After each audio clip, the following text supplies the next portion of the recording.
और अब इस वक्त की बड़ी खबर आपको बता देते हैं। संजय राउत से जुड़ी हुई ईडी की तरफ से संजय राउत की देर रात कल गिरफ्तारी की गई और अब से कुछ ही देर बाद मेडिकल के लिए अस्पताल उन्हें ले जाया जाएगा। पात्रा चौल घोटाले में ईडी की तरफ से इस पूरी कार्रवाई को अंजाम दिया गया। गिरफ्तारी की कई घंटे की पूछताछ, पूरा सियासी ड्रामा दिन भर और रात 12 बजे ईडी की टीम ने इसके बाद संजय राउत को गिरफ्तार किया। कल सुबह से कुल 17 घंटे की कार्रवाई के बाद आखिरकार गिरफ्तारी देर रात संजय राउत की गई। मेडिकल के लिए अब से कुछ ही देर बाद उन्हें अस्पताल ले जाया जाएगा और फिर पीएमएलए कोर्ट में पेशी होगी। जाहिर है रिमांड की मांग की जाएगी ईडी की टीम की तरफ से। तो सुबह 9:30 बजे अस्पताल में मेडिकल टेस्ट होगा, उसके बाद कोर्ट में पेशी होगी। बताया जा रहा है कि 11:30 बजे कोर्ट में पेशी होगी। पैसों की सही जानकारी संजय राउत नहीं दे रहे थे, जिसके बाद उनकी गिरफ्तारी हुई। 11.5 लाख कैश उनके घर से बरामद हुआ। हालांकि लगातार वो ये कहते हुए नजर आए कि वो निर्दोष हैं, जानबूझकर साजिश उनके खिलाफ की जा रही है, उन्हें फंसाया जा रहा है। फिलहाल ये 4 तस्वीरों के जरिए पूरा घटनाक्रम आप समझिए। संजय राउत गिरफ्तार हुए, आज पीएमएलए कोर्ट में उनकी पेशी होगी। रात 12 बजे संजय राउत की गिरफ्तारी हुई और इस पर सियासी बयानबाजी भी तेज हो गई है। सियासी वार पलटवार का दौर शिवसेना और बीजेपी में चल रहा है, जहां शिवसेना की ओर से कहा जा रहा है कि संजय राउत को जानबूझकर फंसाया जा रहा है, विपक्ष के खिलाफ ये साजिश की जा रही है। तो वहीं उद्धव ठाकरे ने यह भी कह दिया कि हिंदुओं को बांटने की कोशिश कर रही है भारतीय जनता पार्टी। तमाम गंभीर आरोप एक दूसरे पर लगाए जा रहे हैं। संजय राउत फिलहाल गिरफ्तार हो गए हैं और आज उन्हें कोर्ट में भी पेश किया जाएगा, लेकिन उससे पहले उनका मेडिकल चेकअप होगा। मेडिकल के लिए उन्हें अस्पताल ले जाया जाएगा। अब से थोड़ी ही देर में उन्हें अस्पताल लेकर जाएगी टीम, उसके बाद ईडी उनसे पूछताछ करेगी। और संजय राउत के भाई सुशील राउत ये कह रहे हैं कि बीजेपी डरती है संजय राउत से और यही वजह है कि उनकी गिरफ्तारी करवाई गई है जानबूझकर। इस केस में कोई इस केस से लेना देना नहीं है संजय राउत का, ऐसा उनका भाई सुशील राउत की तरफ से कहा गया है। और संजय राउत अकेले नहीं हैं। इससे पहले 23 फरवरी को एनसीपी नेता नवाब मलिक को भी ईडी की तरफ से गिरफ्तार किया गया था और अब संजय राउत की गिरफ्तारी की गई है। ये 2 अलग अलग तस्वीरें आपको दिखा रहे हैं। पहली एनसीपी नेता नवाब मलिक की तस्वीर जब 23 फरवरी को उनकी गिरफ्तारी हुई थी और अब 1 अगस्त की तस्वीर है जब देर रात 12-12:30 बजे संजय राउत को गिरफ्तार किया गया। और नवाब मलिक की गिरफ्तारी, संजय राउत की गिरफ्तारी, दोनों ही गिरफ्तारियों के बाद जो विपक्ष है वो और ज्यादा हमलावर हो गया है। कहा यह जा रहा है कि बीजेपी गलत तरीके से जो एजेंसीज हैं उनका इस्तेमाल कर रही है और ऐसा क्यों कि विपक्ष के ही जो नेता हैं उन पर इस तरह से शिकंजा कसा जा रहा है, उनकी गिरफ्तारी हो रही है और उनसे पूछताछ हो रही है। थोड़े दिन पहले हमने ये भी देखा था बीजेपी की तरफ, कांग्रेस की तरफ से कैसे ये कहा गया था कि जब यूपीए की सरकार थी इतने सालों तक देश में, तब यूपीए की तरफ से बीजेपी के किसी नेता को समन नहीं किया गया था, इस तरह से परेशान नहीं किया गया था, नोटिस नहीं दिया गया था, पूछताछ के लिए नहीं बुलाया गया था। बहरहाल ये 2 अलग अलग तस्वीरें नवाब मलिक और संजय राउत की गिरफ्तारी की। महाराष्ट्र की सियासत में पूरी तरीके से भूचाल है। कल पूरा दिन सियासी ड्रामा चला। अब आज देखना होगा कि कस्टडी क्या ली जाती है ईडी की टीम की तरफ से, कितने दिन की कस्टडी उन्हें मिलती है और आगे और क्या पूछताछ होगी अभी संजय राउत से। हालांकि ये दोनों तस्वीरों में एक चीज कॉमन आपको नजर आएगी। नवाब मलिक भी किस तरह पूरे कॉन्फिडेंस में वेव करते हुए नजर आए थे, कुछ ऐसा ही संजय राउत ने भी किया। और उस वक्त की एक और बड़ी खबर आपको बता दें, संजय राउत की मुश्किलें बढ़ गई हैं। स्वप्ना पाटकर को धमकाने के मामले में शिवसेना सांसद पर एफआईआर दर्ज हो गई है। संजय राउत का ऑडियो वायरल हुआ था। पात्रा चौल घोटाले में स्वप्ना पाटकर गवाह है। संजय राउत पर उन्हें धमकाने का आरोप लगा है और ये ऑडियो भी लगातार वायरल हो रहा है। हालांकि इंडिया न्यूज इस ऑडियो की पुष्टि नहीं करता, लेकिन संजय राउत की मुश्किलें एक बार फिर बढ़ गई हैं।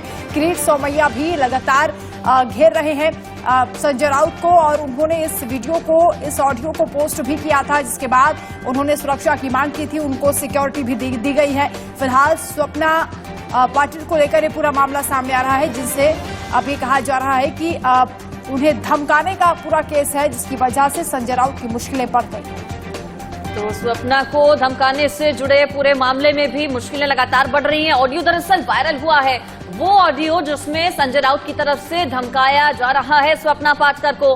वो ऑडियो भी इससे पहले हमने आपको सुनवाया था कि इस भाषा का इस्तेमाल संजय राउत ने किया था। क्या बातचीत हुई थी स्वप्ना पाटकर के साथ संजय राउत की, और इस केस में गवाह बनकर आई है सामने स्वप्ना, उनकी तरफ से शिकायत दर्ज कराई गई है संजय राउत के खिलाफ। तो मुश्किलें फिलहाल कम होती संजय राउत की नजर नहीं आ रही है। एक तरफ मनी लॉन्ड्रिंग का केस है, पात्रा चौल घोटाला मामला, 1034 करोड़ रुपए की पूरी हेराफेरी की गई और दूसरी तरफ ऑडियो वायरल हो गया है संजय राउत का धमकाने का स्वप्ना पाटकर को।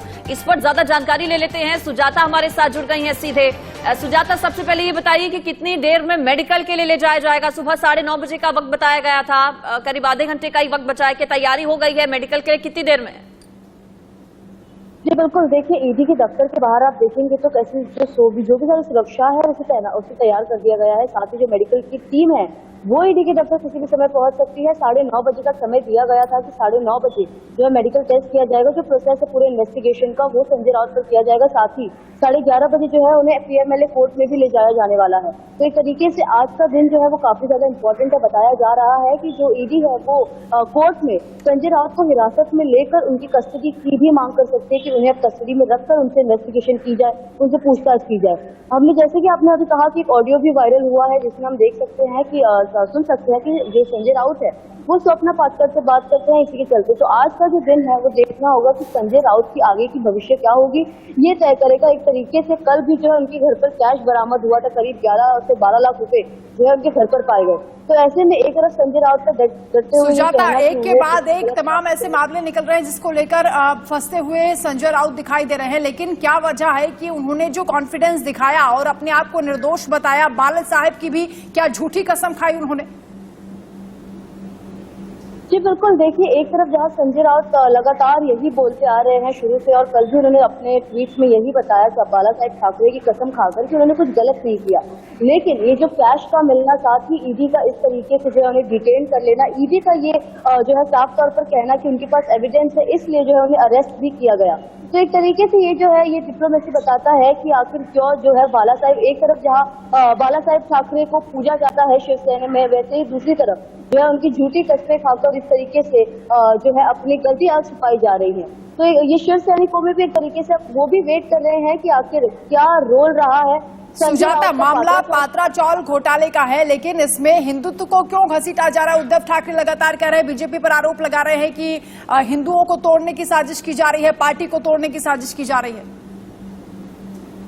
जी बिल्कुल, देखिए जब महाराष्ट्र में यदि हम याद करें तो जो भी क्राइसिस हुआ था उस टाइम पे हमने देखा कि शिवसेना और जो महाविकास आघाड़ी की सरकार थी उनमें आपसी अनबन के कारण जो है सरकार गिरी। लेकिन तब भी जो है बीजेपी को ही ये ब्लेम किया जा रहा था कि बीजेपी ने एक तरीके से सारे विधायकों को और एकनाथ शिंदे को अपनी तरफ कर लिया। और अब भी हम देख रहे हैं कि जिस तरीके से संजय राउत जो कि एक सीनियर लीडर रहे हैं बीजेपी शिवसेना में, उन पर जब इस बड़ी मुसीबत आन पड़ी है तब भी जो हम देख सकते हैं कैसे कल शिवसैनिक भी प्रोटेस्ट कर रहे थे। साथ ही संजय राउत ने ट्वीट करते हुए बताया कि कुछ भी हो जाए लेकिन वो पार्टी नहीं छोड़ेंगे। कल जब वो बाहर आके मीडिया कर्मियों से बात कर रहे थे उन्होंने बताया कैसे कि उन्हें फोर्स किया जा रहा था पार्टी छोड़ने को लेकर, लेकिन वो पार्टी नहीं छोड़ेगी। उनका बार बार ये कहना एक तरीके से दर्शा रहा है कि उनका जो रोल रहा है पात्रा चौल स्कैम में वो उस पर बात न करते हुए विपक्ष पर जो है इस समय हावी नजर आ रहे हैं। कैसे उन्हें ब्लेम किया जा रहा है कि वो एक तरीके से सेंट्रल एजेंसीज को लगाकर जो है टेरराइज करना चाह रहे हैं पार्टी के सीनियर लीडर्स को।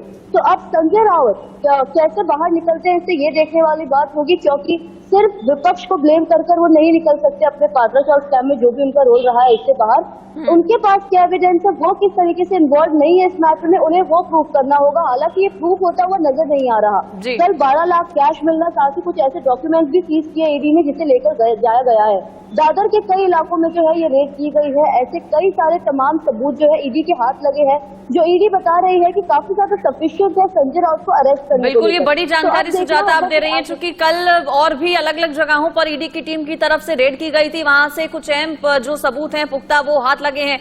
इससे रिलेटेड जानकारी भी आपसे लेंगे, आप नजर बनाए रखिएगा। फिलहाल आपका शुक्रिया। तो देखिए, सियासत तेज है, ब्लेम गेम चल रहा है ईडी की इस पूरी कार्रवाई पर, बयानबाजी हो रही है। जो भी अपडेट होगा सबसे पहले आप तक पहुंचाएंगे।